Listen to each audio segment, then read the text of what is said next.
In the last episode, you saw the compressor get replaced, but some of you may be wondering, why did we need to replace the compressor in the first place? Now we're going to try to figure out what is going on with the old compressor and why was it bad. So the only way to really get in there and look at that is going to be to cut this open here and actually take a look at it.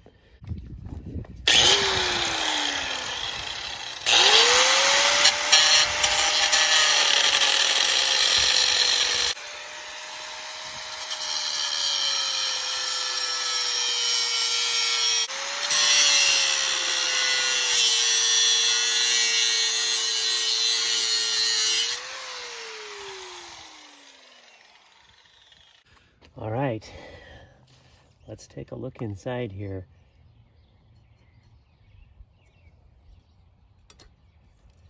Okay, well, that is quite a large compressor in there. So with the top off, you can see some of the key elements here. So this is the shaft. Got the piston in here. You could see a little bit from this angle here of the crankshaft. There's the piston rod. And then this whole thing is suspended in here, as you can see, on these springs. And this long coil of tubing just is allowing it to take up, on the output side, take up any of that vibration without breaking the tube. All right, just cutting around the bottom here allows us to open this up and see what is actually in there. There's an electrical connection in here for the motor. And here's the motor, more or less free. Disconnected these springs here. But there's the motor, and then of course the compressor's on the top here. And we've just got the copper tubing connecting here at this point. Here's the input side here, and you can see it's just a port into this big plenum chamber. Here's the output, which was connected to that copper tube. I just cut that off. And then here was the other connection. It's just like the intake port. It's just a entry into the big overall plenum here. It's interesting, you can kind of see rings, almost like different lines of oil level here. So the unit sits in there like this, and if you look at the bottom here, this is the motor armature right here, and then here's the reed pump. So this actually pumps the oil up out of the sump and lubricates the compressor.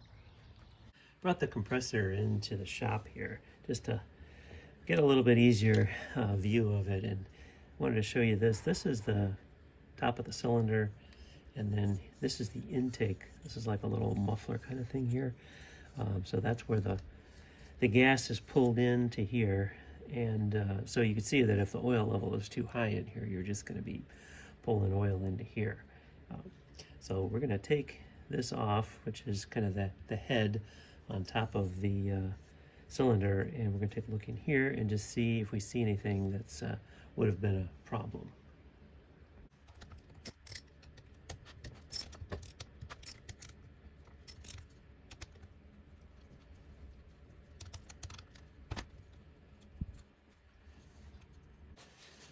So here's the muffler.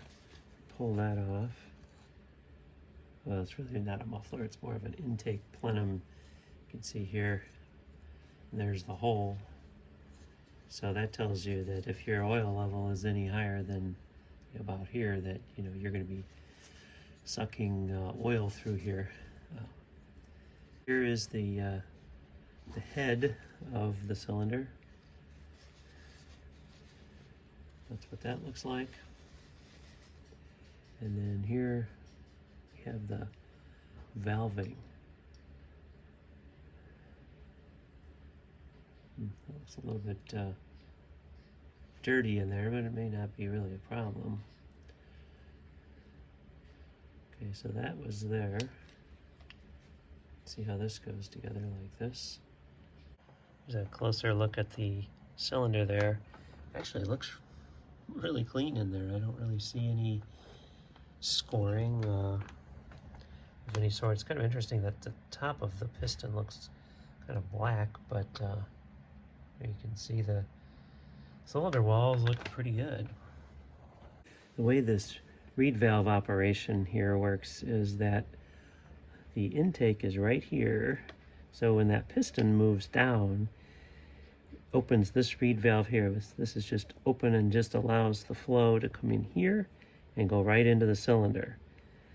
Then when the piston comes back up, this gets pushed closed against this hole right here. So that gets closed. These two are this reed valve here.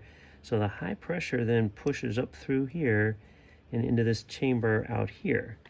And so you can see the top piece here, this becomes the high pressure chamber. And so that chamber connects to this port here. And then this is the high pressure output. So input coming in through this hole here, which then basically that is just allowed to go into here and into that reed valve. And then the high pressure comes up through these two little holes into this chamber. This is where things have maybe gotten pretty hot. You can see there's some deposits on the bottom here.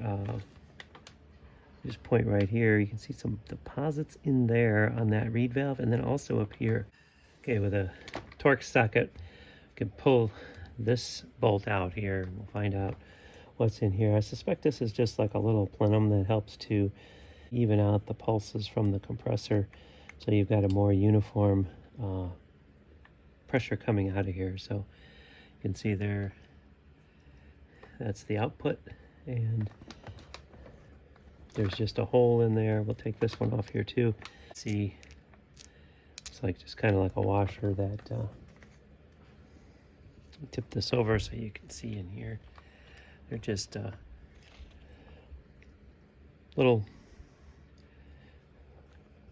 chambers to even out the pressure coming from here. So comes into this port here, and then kind of see in here it just goes into this chamber, and then it goes into that chamber, and then it goes out of the compressor. This is just a bearing end cap here, and we can remove the screws there and see what's under there. I suspect this is just a journal bearing for the shaft. Yep, there you can see. Actually looks to be in good shape, and that exposes the counterweight on the crankshaft there. You can see right here, and you can see the connecting rod there for the piston. And this port here, which is actually connected to the intake, this is here like that, so that's connected here. That is really just a chamber on this side. We really can't get that open. It's been staked in with a cover plate here, but that's just essentially doing the same thing on the intake side as this was doing on the exhaust side, just kind of evening the pressure as the piston's moving up and down to try to help improve efficiency on the intake stroke. So with the rivets drilled out, we can look at the reed valve here. You can see that under here on the sealing surface, doesn't really look that bad. You can see there's some deposits in here from the coking of the oil. This turns really nicely with like no effort, very smooth, and the cylinder bore is in really nice shape.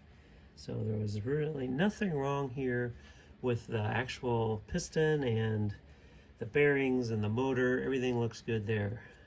The root cause of the problem here is with these reed valves. So on the intake stroke, the piston is, so these are here, the piston pulls down, and that pulls a vacuum here on this port, which has this reed valve here. And so this reed valve opens, allowing the flow to come out of this port and into the cylinder as the piston is going down like that.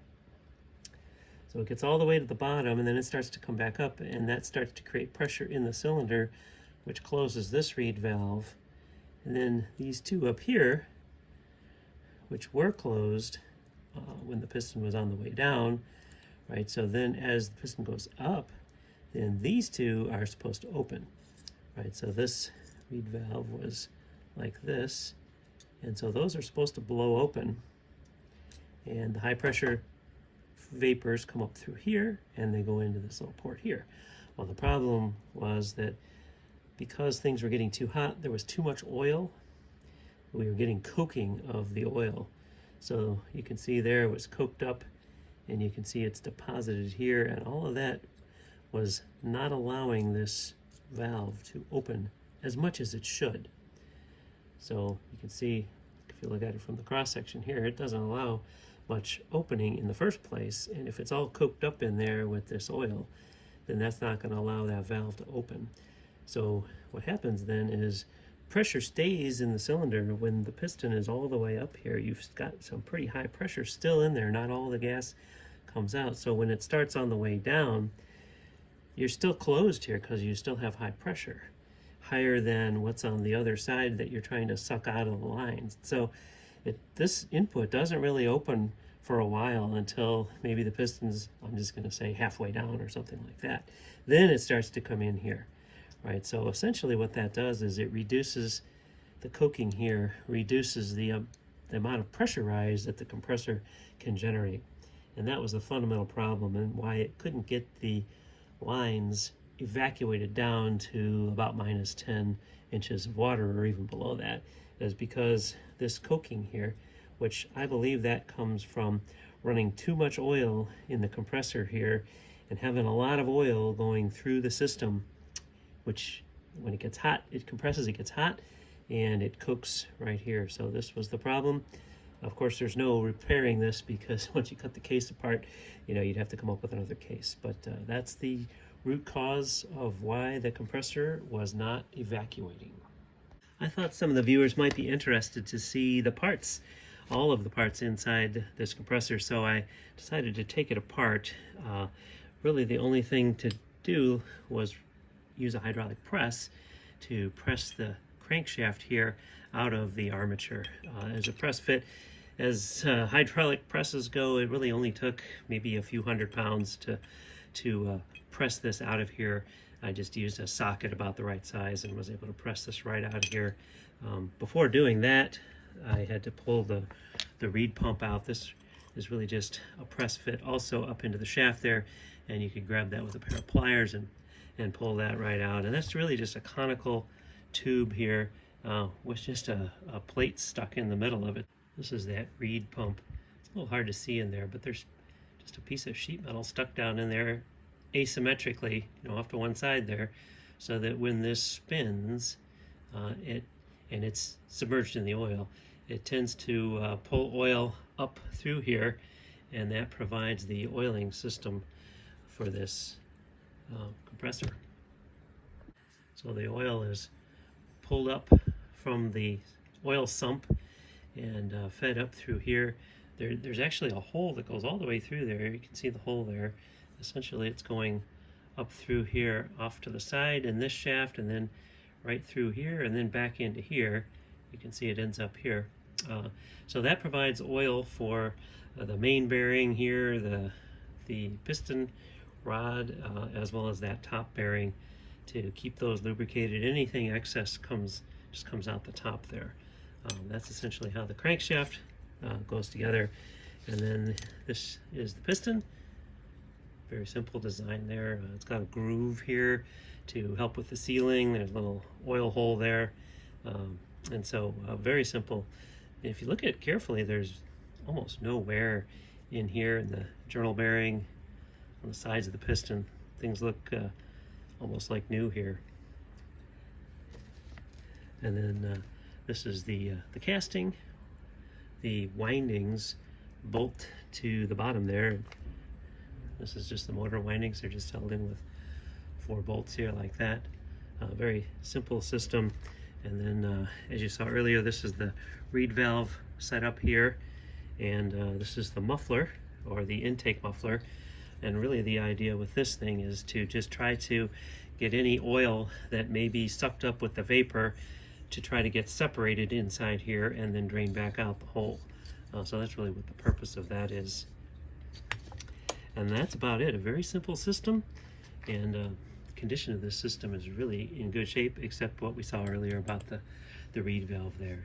This is just a shot of the cylinder here. You can see looks like it's in pretty good shape, and you can see the ports.